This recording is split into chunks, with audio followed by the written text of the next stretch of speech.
ষষ্ঠ শ্রেণীর প্রিয় শিক্ষার্থী এসএলদার স্যার ইউটিউব চ্যানেল থেকে তোমাদের সবাইকে স্বাগতম। আজকে তোমাদের জন্য আরও একটি নতুন ভিডিও নিয়ে এসেছি। সঠিক সময় সেরা প্রস্তুতি হিসাবে ইংরাজি মডেল প্রশ্ন সেট নম্বর 1, ক্লাস 6 ষষ্ঠ শ্রেণী তৃতীয় পর্যায়ক্রমিক মূল্যায়ন। এটা কিন্তু রায় ও মার্টিন প্রশ্ন বিচিত্রার 1 নম্বর সেট। হ্যাঁ, আরামবাগ হাই স্কুল 70 মার্কের এই স্কুলের প্রশ্নটি আমি বিশ্লেষণ সহ সম্পূর্ণ সমাধান দেখাবো এই ভিডিওতে। কাজে তোমরা যারা এখনও আমার চ্যানেলটিকে সাবস্ক্রাইব না করে আমার এই ভিডিওগুলি দেখছো, পরবর্তীতে আরও ভালো ভালো ভিডিও পাওয়ার জন্য এখনই সাবস্ক্রাইব করে বেল আইকনটি প্রেস করতে, এরকম আরও অনেক ভিডিও পাওয়ার জন্য। তো তোমরা প্রথমে দেখতে সামেটিক এভালুয়েশন, ফুল মার্ক 70, সময় থাকবে 2 ঘন্টা 30 minute, subject English, school name হচ্ছে, এখানে তোমরা স্কুল নেম রাখা, রোল নম্বর লিখবে। এখানে দেখো আরামবাগ হাই স্কুলের যে প্রশ্ন আছে, টোটাল প্রশ্ন এক এক করে। 1 নম্বরে রিডিং স্কিল সিন, 2 নম্বরে হচ্ছে তোমার গিয়ে হলো রিডিং স্কিল, এটা আনসিন, এবং 3 নম্বরে হচ্ছে তোমার গিয়ে কবিতা, যে কবিতার প্রশ্ন অ্যান্সার তোমাদের দেখাতে হবে। আর 2 নম্বরে হচ্ছে কবিতা এবং তার প্রশ্ন অ্যান্সার। যাই হোক, আমি এক এক করে সমস্ত প্রশ্ন উত্তর দেব। তো প্রথম যে রিডিং স্কিল অর্থাৎ সিন কম্প্রিহেনশন পড়বে, এখান থেকে আসলে প্যাসেজটা পড়বে, প্যাসেজ পড়ে তারপরে এখান থেকে খুঁজে খুঁজে নিয়ে উত্তরগুলি দিবে। তাই আমি প্রথম যে প্রশ্নটা, আমি আসলে তোমরা যখন পরীক্ষা দিবে তোমাদের কাজ হবে প্রথমে এটা পড়ার আগে তোমার প্রশ্নটাকে একটু ফলো করবে। Complete the following sentence with information from the above passage. আমি বলবো আগে লাইনগুলি ভালো করে দেখবে, যেমন এই থান্ডার স্টর্ম অ্যাট ক্যাটিস্কিল রিমাইন্ডস, এরকম করে দেখলে হয়তো পড়ার সময় তোমার ওই লাইনটা খুব সহজেই মনে পড়বে। ওল্ড নেইবার রেফার্স টু, যাই হোক আমি যদি 1 নম্বর দেখি থান্ডার স্টর্ম অ্যাট ক্যাটিস্কিল রিমাইন্ড, তাই সেটা কি হবে? সেটা হবে them of stems people playing a game of 9 pins, ঠিক আছে। অ্যান্ড এরপরে যদি আমরা এক এক করে দেখি, এই দেখো এই যে thunder storm and summer afternoon a Catskill reminds them to streams people playing at game of 9 pins, অর্থাৎ এখান থেকে লাস্টের যে লাইনটা সেখানটাই কিন্তু প্রথমে দিয়ে দিয়েছে। এরপর 2 নম্বরের ওল্ড নেইবার যে ফার্স্ট টু, তো আমার ওল্ড নেইবার কোথায় আছে? এই দেখো ওল্ড নেইবার কি? Welcome home again old neighbour হচ্ছে মূলত বৃদ্ধ প্রতিবেশী, যেটা আর কি বাংলা, তাই না? এটা যারা এ উম্যান হু রিকগনাইজ রিপ, যে রিকগনাইজকে রিকগনাইজ করতে চিনতে পেরেছে আর কি। When Rip saw his son he was amazed. হ্যাঁ, তো এটা কিন্তু আমরা দেখেছি যে অ্যামেজ কথাটা কোথায় আছে, এই যে অ্যামেজ। হ্যাঁ, তাই amaze at all stood amaze, তাহলে আমরা কি বলবো? Back home. এখান থেকে যদি বলি had gone away 20 years back when she was little all stood amaze, ঠিক আছে। এরপরের যদি আমরা দেখি to Rip the whole 20 years were equivalent to 1 night, এখানেও কিন্তু এই যে 20 years যেটা বোঝাতে চেয়েছে তা মূলত একটা রাত, ঠিক আছে। তাহলে এটা কোথায় আছে? Whole 20 years had been to him but as 1 night, ঠিক আছে, এখানে স্পষ্ট করে দেওয়া আছে। এরপরে 5 নম্বরের প্রশ্ন, Rip Van Winkle was identify by the old man, তো আমরা একটু এখান থেকে দেখে নেই যে কোথায় আছে সে identify the old man. An old man looked at his face and explain, ওই যে আইডেন্টিফাই করেছে, দেখতে পেয়েছে, এটাই তার আইডেন্টিফাই করা। হুবহু কিন্তু আইডেন্টিফাইয়ের ইংলিশটা এখানে নেই। যাই হোক, 1 নম্বরের এ যেটা সেটা হয়ে গেল। এরপরে 1 নম্বরের যদি আমরা বির উত্তরটা দেখি, হ্যাঁ, অ্যান্সার ইন কমপ্লিটিং সেন্টেন্স, আসলে বিতে কি আছে? Why did Rip her die away, অর্থাৎ এই 1 নম্বরের প্রশ্ন। তাহলে Rip her died away because he found himself along in the world, অর্থাৎ কি রিপের হৃদয় কেন মারা গেল? রিপের হৃদয় মারা গেল কারণ সে পৃথিবীতে নিজেকে একা পেয়ে গেল। এরপরে যে প্রশ্নটা, how did Rip identify his son, Rip কীভাবে তার ছেলেকে চিনতে পেরেছিল?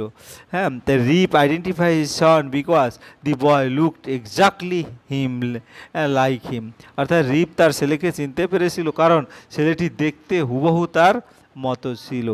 এরপরে 3 নম্বরের প্রশ্ন, how long did Rip stay outside his home, হ্যাঁ, রিপ কতক্ষণ তার বাড়ির বাইরে ছিল? রিপ 20 বছর ধরে বাড়ি থেকে দূরে ছিল। Rip stayed away from him for 20 years. তারপরে আমরা 4 নম্বর দেখব, who was the young woman with a child. হ্যাঁ, দি ইয়ং ওম্যান অর্থাৎ কি, বাচ্চা নিয়ে যুবতী কে ছিল? হ্যাঁ, বাচ্চা নিয়ে যুবতী রিপের মেয়ে ছিল। The young woman with a child was Rip's daughter. এরপরে তোমার 5 নম্বর, some had doubts. What was the doubt? Some doubt whether Rip had gone mad or was speaking the truth. কেউ কেউ সন্দেহ করেছিল যে রিপ পাগল হয়ে গেছে নাকি সত্যি কথা বলছে। বিয়ের এই ছিল তোমার 5টি প্রশ্নের উত্তর। এরপর আমরা সিতে দেখব, সিতে কি আছে? Find out the synonyms of the following word from the above passage. অর্থাৎ এই প্যাসেজ থেকে ওয়ার্ড নিয়ে তোমার সিনোনিম করতে হবে। যেমন আর্লিয়ার, আর্লিয়ার অর্থ আগে, আর প্রিভিয়াস অর্থ পূর্ববর্তী। এই প্রিভিয়াসটা কিন্তু তোমার ওই কম্প্রিহেনশনে আছে, তোমরা খুঁজে দেখবে। তারপরে অ্যাস্টোনিশ, অ্যাস্টোনিশ অর্থ বিস্মিত হওয়া। আবার অ্যামেজ তো বিস্মিত হওয়া, অ্যামেজ তো আমি দেখিয়েছি যে অ্যাস্টোনেট অ্যামেজ, ঠিক আছে। এরপরের যে প্রশ্নটা সেটা হবে তোমার কি, one who lives near by. এটা হচ্ছে নেইবার, অর্থাৎ ওয়ান হু লিভস নিয়ার, কাছাকাছি বসবাসকারী কে কি বলে? প্রতিবেশী বলে, নেইবার, ঠিক আছে। এরপরে সর্বশেষ সাসপিশনের সন্দেহ, আর সন্দেহ এটা হচ্ছে কি ডাউট। তো এই প্যাসেজের সাসপিশনটা ডাউট আছে, ঠিক আছে। তো এভাবে তোমরা উত্তরগুলি লিখে নেবে। এরপরে আমরা চলে যাব 2 নম্বরে, read the extract of the poem and answer the question given below. With heavy sigh I open here, you mourn my helpless, oh but sure with patience, patience I can bear a loss I never know. Then Lord, let not what I cannot have my seed of mine destroy, whilst thus I sing I am king although a poor blind boy. হ্যাঁ, তাহলে আমরা name the given poem and it's poet, তাহলে এখানে সেটা বলছে, অর্থাৎ তোমার প্রদত্ত কবিতাটি এবং এর কবির নাম বলো। তাহলে দি ব্লাইন্ড বয় হচ্ছে কবিতাটির নেম, দি গিভেন পোয়েম, পোয়েমটা হচ্ছে দি ব্লাইন্ড বয়, আর লিখেছে হচ্ছে বাই, কে লিখেছে? কবির নাম এটা সিবারের লেখা, বাই কলি সিবার, ঠিক আছে, কলি সিবারের লেখা, ঠিক আছে। এরপরে আমরা 2 নম্বরে, what does the blind boy often hear. তাহলে অন্ধ ছেলেটি প্রায়শই কি শুনতে পায়? হ্যাঁ, তাহলে he often hears people talking about light, সে প্রায়শই লোকদের আলো সম্পর্কে কথা বলতে শুনতে পায়। এরপর 3 নম্বরের প্রশ্ন, why does the blind boy think that he is a king. হ্যাঁ, তাহলে অন্ধ ছেলেটি কেন নিজেকে রাজা মনে করে? Because he is happy and content with what he has, কারণ সে তার যা আছে তাতেই খুশি এবং সন্তুষ্ট। তাহলে এটা হচ্ছে 2 নম্বরের প্রশ্নের উত্তর আমরা দেখা গেছে দিয়ে দিলাম। এখানে 3টা প্রশ্ন আছে, আমি বাংলা মানে সহ 2টো প্রশ্ন কমপ্লিট করলাম। এরপরে বি, হ্যাঁ, বি এর উত্তরটা যদি দেই, find out the word from the poem which means joy. হ্যাঁ, তাহলে জয়, জয় হচ্ছে চেয়ার, ঠিক আছে। এরপরে হচ্ছে 3 নম্বর, ফাইন্ড আউট দি ওয়ার্ড, যেটা বলছি এখানে, হ্যাঁ, সেটা হচ্ছে find out the word poem that opposite in the meaning seldom, seldom কদাচিৎ, আর এর বিপরীত হচ্ছে অপেন। হ্যাঁ, রিডিং স্কিল। এরপরে আনসিন একটা তোমার প্যাসেজ আছে, সেখান থেকে তোমাদের প্রশ্নের উত্তর করতে হবে। তাই তোমরা সবচেয়ে ভালো হবে যদি প্যাসেজটি ভালো করে পড়ো। কিন্তু তার আগে তোমাদের একটা পরামর্শ দেবো, আমার দেখেছি যেমন তার আগে খুব তাড়াতাড়ি প্রশ্নের গুলি পড়ে ফেলবে, তাহলে কোথায় কোন লাইন আছে ক্লিয়ার বুঝতে পারবে। Charles Dickens was a grateful. হ্যাঁ, তাহলে যেমন দেখা গেছে এটা ট্রু ফলস করতে বলছে, Charles Dickens was a great English noblest, তো এটা ফলস। তাহলে ফলস হবে, আমরা প্রথমটা ফলস। হ্যাঁ, তাহলে এই যে ফলস লিখে দিয়েছি। তারপরের প্রশ্ন, Dickens was very cruel and sympathies with the poor and helpless. এই দেখো, Dickens mocked and crease the selfish, greedy and cruel and sympathy with the poor and the helpless, তোমার স্পেশালি চিলড্রেন। তাহলে এটা কিস। Charles Dickens was a grateful. হ্যাঁ, তাহলে এটা false ছিল প্রথমটা। দ্বিতীয়টা, Dickens was very cruel and sympathy with the poor and helpless, এটাও ফলস ছিল, ঠিক আছে, ক্রুয়েল ছিল না, সে সিম্প্যাথি ছিল তার মধ্যে, ক্রুয়েল অ্যান্ড সিম্প্যাথি। এরপরের যেটা বলেছে 3 নম্বর, ডিকেন ওয়াজ এ কিন reader, Dickens was a king reader, এটা ঠিক আছে। এই যে ওয়াজ অ্যাবাইট রিডার। হ্যাঁ, তারপরের যে 3 নম্বরের প্রশ্ন 4 নম্বর, Dickens did not lead an inactive soil life, এটা ঠিক। হ্যাঁ, ইনঅ্যাক্টিভ সয়েল লাইফ তোমরা ভালো করে যদি দেখো সেটা কিন্তু এখানে আছে, life social he was found, তোমরা ভালো করে দেখে নেবে। যাই হোক, সময় অনেক চলে যাবে, তোমরা উত্তরটা আমি দিয়ে দিচ্ছি, কিছু কিছু প্রশ্নের উত্তর তোমরা ভালো করে খুঁজবে। যেমন হু ওয়াজ চার্লস ডিকেন, হ্যাঁ, who was Charles Dicken, Charles Dicken was a great English novelist, প্রথম লাইনে আছে। তারপরে 2 নম্বর, what did Dickens feel about the poor and the children, হ্যাঁ, what did Dickens feel about the poor and the children, Dickens sympathy with the poor and helpless children. এরপরের প্রশ্ন, what was Dickens fond of, হ্যাঁ, what was Dickens fond of, Dickens was fond of reading and writing. তারপর when did Dickens start working at a factory, হ্যাঁ, he started working at a factory at the age of 12, 12 বছর বয়সে সে ফ্যাক্টরিতে, হ্যাঁ, কাজ করা শুরু করে। তারপরে what did Dickens use to do at the factory, he pasted labels on shoe polish bottle. তারপর how many novel did Dickens write, he wrote 20 novel, অর্থাৎ 12টি নোবেল লিখেছে, এটা বি নম্বরের উত্তর। এরপর সি নম্বরে দেখবো, টু ইন্ডিকেট সামওয়ান ফল্ট, হ্যাঁ, অর্থাৎ following word from the unseen passage in number 1, অর্থাৎ এই আনসিন প্যাসেজ থেকে লিখতে হবে। টু ইন্ডিকেট সামওয়ান ফল্ট মানে ক্রিটিসাইজ, সমালোচনা করা। তারপর এনথাসিজাস্টিক অর্থাৎ কিন, এই দুটোর সিনোনিম আমরা লিখে দিচ্ছি। এরপরে চলে যাব গ্রামার অ্যান্ড ভোকাবুলারি। হ্যাঁ, তাহলে fill in the blank with appropriate article and preposition, fill in the blank with article preposition. Dash honest man is always, an honest man is always respected, আমরা জানি যে এখানে উচ্চারণ এই, এখানে ভায়োল কনসোনেন্ট আছে, তারপরে অ্যান কেন উচ্চারণ ভায়োলের মতো হয়।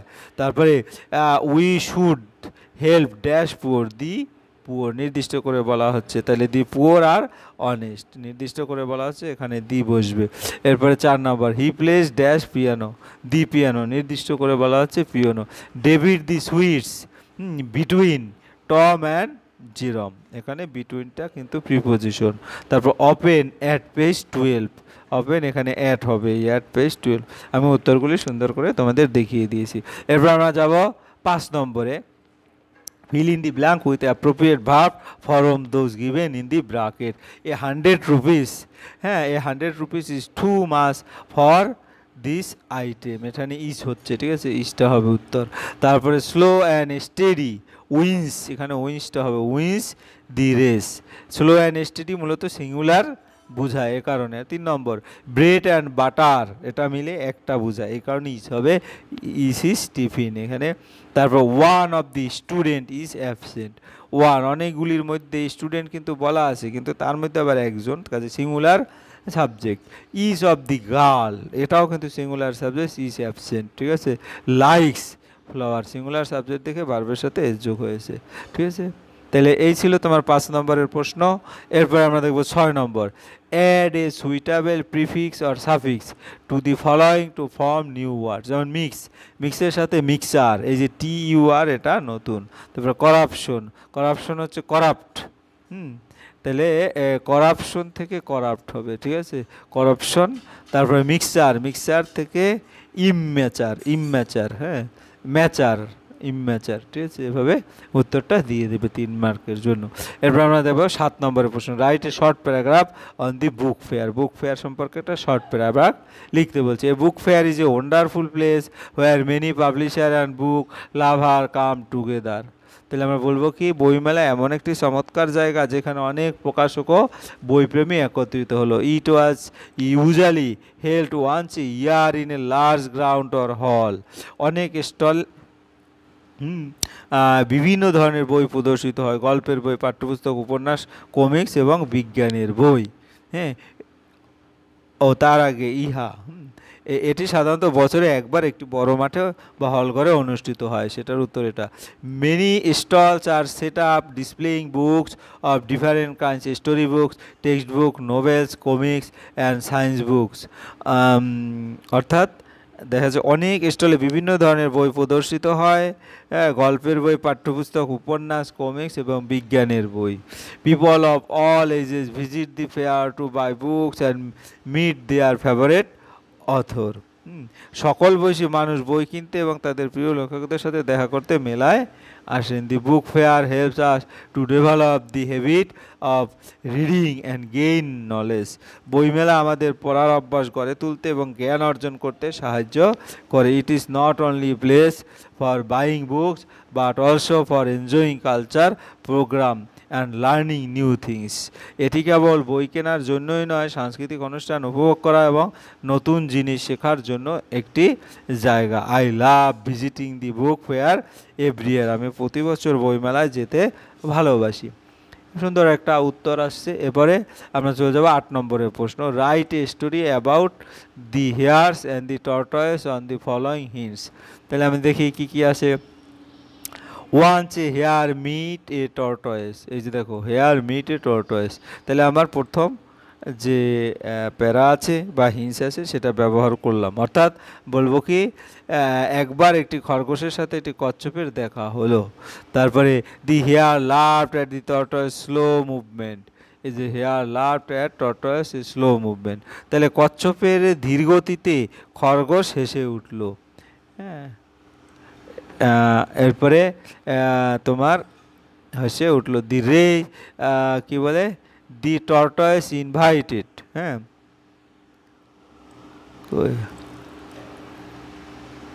দি tortoise invited the hare to race.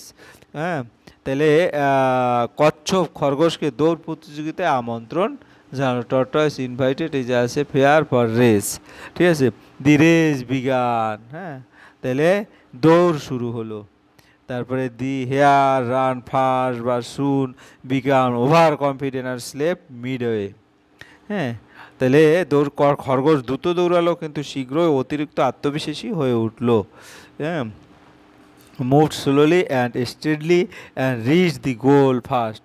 হ্যাঁ, তারপরে কি, the tortoise moved slowly but steadily and reach the goal fast. তাই এখানে দেখি তোমার এটা কি, খরগোশ দ্রুত দৌড়ালো কিন্তু শীঘ্র অতিরিক্ত আত্মবিশ্বাসী হয়ে উঠলো এবং মাঝপথে ঘুমিয়ে পড়লো। হ্যাঁ, তারপরে দি হেয়ার ওক আপ। হ্যাঁ, ওভার কনফিডেন্স স্লিপ মিডওয়ে। যাই হোক, এরপরে দি টর্টয়েস মুভড, কচ্ছপ ধীরে ধীরে কিন্তু স্থিরভাবে এগিয়ে গেল এবং প্রথম লক্ষ্যে পৌঁছে গেল। The hare woke up and found that the tortoise had won the race. খরগোশ জেগে উঠলো এবং দেখতে পেলো যে সে কচ্ছপ দৌড়ে জিতেছে। দি হেয়ার ওক, তারপরে জিতেছে। যাই হোক, এরপরে নীতিটা যদি বলি, slow and steady wins the race. নীতি হচ্ছে ধীর এবং স্থির দৌড় জিতেছে। ঠিক আছে, এই ছিল তোমাদের সামগ্রিক প্রশ্ন এবং উত্তর। আশা করি ভিডিওটি দেখে তোমরা অনেকেই উপকৃত হবে। পরিশেষে বলবো, তোমরা যারা এখনও আমার চ্যানেলটিকে সাবস্ক্রাইব না করে আমার ভিডিওগুলি দেখছো, এখনই চ্যানেলটিকে সাবস্ক্রাইব করে বেল আইকনটি প্রেস করে দাও। ভিডিওটি দেখার জন্য অসংখ্য ধন্যবাদ। ভিডিওটি ভালো লাগলে লাইক কমেন্ট শেয়ার করতে ভুলবে না। আজ এই পর্যন্তই, ধন্যবাদ সবাইকে।